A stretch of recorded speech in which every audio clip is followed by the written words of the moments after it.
Friends, once again welcome to quick and easy. Friends, આપણે જ્યારે રેસ્ટોરન્ટમાં જઈને પંજાબી સબ્જીનો ઓર્ડર કરીએ અને જ્યારે એ પંજાબી સબ્જી ટ્રાય કરીએ ને ત્યારે આપણા મનમાં એક વિચાર તો ચોક્કસ આવે છે કે જે આ ટેસ્ટ છે ને એ આપણા ઘરે પંજાબી સબ્જીમાં નથી આવતો. કંઈક તો ખૂટે છે અને જે કંઈક ખૂટે છે ને એ હું આજે તમારી સાથે શેર કરવા જઈ રહી છું. તમે મારી રીતે રેસીપી ટ્રાય કરજો ફ્રેન્ડ્સ, તમારી ગ્રેવી પરફેક્ટ બનશે. પ્લીઝ ફ્રેન્ડ્સ, તમે આ વિડીયોને સ્કીપ ના કરશો, આખો જોજો અને તમે જે હું બતાવું છું ને એ રીતે તમે રેસીપી ટ્રાય કરજો અને તમને એનું રિઝલ્ટ અમેઝિંગ મળશે અને તમે ઘરના અને તમે ખાઈને ખુશ થઈ જશો ફ્રેન્ડ્સ. તો ચલો આપણે રેસીપી સ્ટાર્ટ કરવા કિચનમાં જઈએ. ફ્રેન્ડ્સ, તો આ છે રેસ્ટોરન્ટ સ્ટાઇલ દમ હાંડી પનીર. ફ્રેન્ડ્સ, આ 150 ગ્રામ મેં પનીર લીધું છે. એ પનીરને હું પહેલાં મેરિનેટ કરીશ. તો એના માટે મેં આ મરી પાવડર નાખ્યો છે અડધી ચમચી જેટલો, અને એની ઉપર 1 ચમચી જેટલું મેં કાશ્મીરી લાલ મરચું નાખ્યું છે. એની સાથે મેં 1 નાની ચમચી આપણો કિચન કિંગ મસાલો છે, એની ઉપર 5 ચમચી કે અડધી ચમચી જેટલું સંચળ નાખ્યું છે. અને આ છે ચાટ મસાલો, અડધી ચમચી જેટલો ચાટ મસાલો, અડધી ચમચી આ કસૂરી મેથીનો પાવડર છે, આ લસણનો પાવડર અડધી ચમચી છે.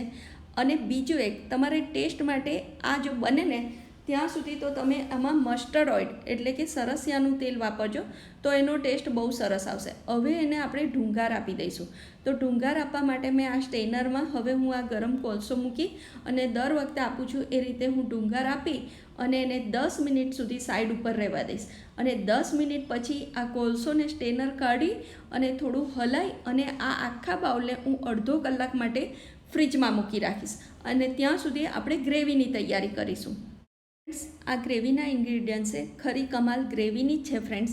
તો આ બધી જ સામગ્રી તમારે ભેગી કરી હવે આ ડુંગળીને સમારી લેવાની છે. હવે એક પેનમાં મેં ઘી અને તેલ બંને લીધું છે. એ લીધા પછી તેલ અને ઘી ગરમ થઈ જાય ને એટલે એમાં મેં જે આ સમારીને ડુંગળી નાખી હતી ને એ નાખી દીધી. હવે એને તમારે હલાવવાની છે અને ડુંગળી જ્યાં સુધી લાઇટ બ્રાઉન કલરની ના થાય ને ત્યાં સુધી તમારે એને કૂક કરવાની છે, અધકચરી નહીં, બ્રાઉન કલર એનામાં આવવો જોઈએ. જો આવી રીતે બ્રાઉન થવા માંડી છે હવે તળાઈને, બસ હવે એમાં આપણે થોડા ખડા મસાલા ઉમેરી દઈએ. તો ખડા મસાલામાં મેં તજ નાખ્યો છે, 1 જાવંત્રી નાખી છે, એની સાથે 1 ઇલાયચો અને 1 ઇલાયચી નાખી છે, એની સાથે લવિંગ અને મરી નાખ્યા છે. બરોબર હલાવી લીધું.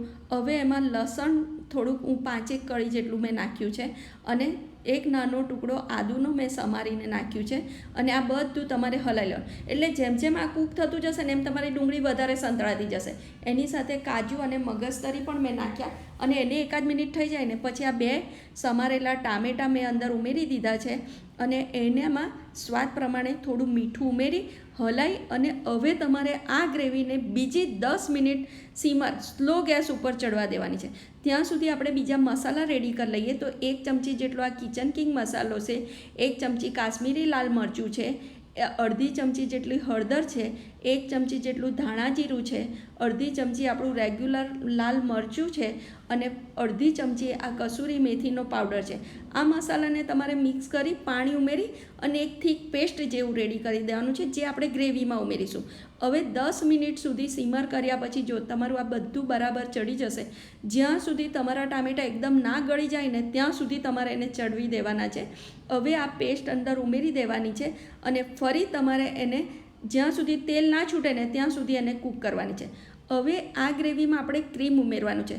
પણ ફ્રેન્ડ્સ, ઘણીવાર એવું થાય કે આપણી પાસે ક્રીમ ના હોય તો મિલ્ક પાવડરમાં તમારે દૂધ અથવા પાણી ઉમેરી અને આવી થીક પેસ્ટ કરી દેશો ને તો એ તમારા ક્રીમની ગરજ સારશે. જો તેલ છૂટું પડી ગયું છે, હવે જે આપણે આ પેસ્ટ રેડી કરી હતી ને એ પેસ્ટ રેડી કરજો. આ બેસ્ટ ઓપ્શન છે ક્રીમ કે મલાઈની જગ્યાએ. ફ્રેન્ડ્સ, તમે એકવાર ટ્રાય કરજો, તમને ખબર પણ નહીં પડે, બહુ જ સરસ ગ્રેવીમાં લાગે છે. હવે તમારે આ બધું હલાવી અને ફરી એને સીમર કરવાની છે અને 5 મિનિટ પછી જો એકદમ કમ્પ્લીટ આવું તેલ છૂટું પડશે અને આપણી ગ્રેવી રેડી થઈ ગઈ છે. હવે ગેસ બંધ કરી અને થોડુંક ઠંડુ પડે પછી એને આપણે ગ્રાઇન્ડ કરી લઈશું. તો હવે આ બધું મેં મિક્સરના જારમાં ટ્રાન્સફર કરી અને મેં એને ગ્રાઇન્ડ કર્યું છે. ફ્રેન્ડ્સ, જો ગ્રાઇન્ડ થઈ ગયું પણ હજુ એને તમારે યુઝ નથી કરવાની, તમારે એને સ્ટેનરથી ગાળી લેવાની છે. આ ગ્રેવીને તમે ગાળશો ને તો એકદમ સિલ્કી ક્રીમી એટલું સરસ ટેક્સચર આવશે ને ફ્રેન્ડ્સ. તો એ બહુ જ સરસ બને છે. તો તમારે ગાળવી કમ્પલસરી છે, એટલે જે પણ કંઈ આખું રહી ગયું એને નીકળી જાય. હવે આ ગ્રેવી થોડી વધારે છે એટલે હું એક ડબ્બામાં વધારાની કાઢી અને હું ફ્રોઝન કરીશ, જે 1 વીક મને ચાલશે બીજું કોઈ પણ શાક બનાવવા. હવે જે હતું ને એને થોડું મેં ફરી પીસી અને ગાળી લીધું છે, એટલે મારી કમ્પ્લીટ હવે ગ્રેવી રેડી થઈ ગઈ છે ફ્રેન્ડ્સ. હવે આપણે એને હાંડીમાં પકાવવાની છે. તો હવે હાંડીનું પ્રિપરેશન કરીએ ફ્રેન્ડ્સ. આ રીતે જો તમે સબ્જી બનાવશો ને તો કોઈ કંઈ પણ નહીં શકે કે આ ગ્રેવી ઘરની બનાવેલી છે. તમારી સબ્જી એવી સરસ બનશે. હાંડીમાં મેં તેલ અને બટર નાખ્યું છે. પહેલાં તેલ નાખીને તમારે આવી રીતે બધે ફેરવી દેવાનું, એટલે ગ્રીસ થઈ જશે.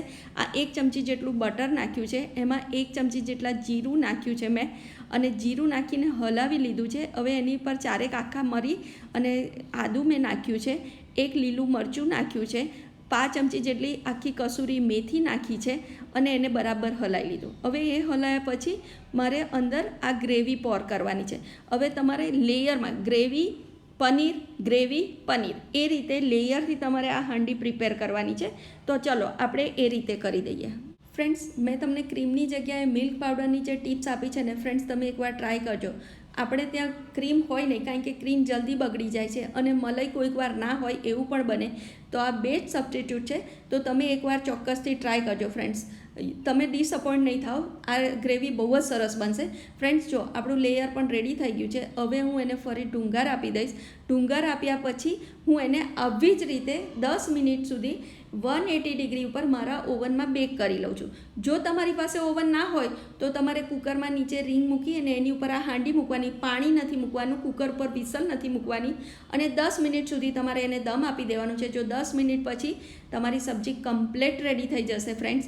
અને ચલો આપણે એને સર્વ પણ કરી લઈએ. જો લુક વાઇઝ કેટલી સરસ લાગે છે ફ્રેન્ડ્સ. તમને જોઈને લાગે કે આપણે રેસીપી ઘરે બનાવી છે.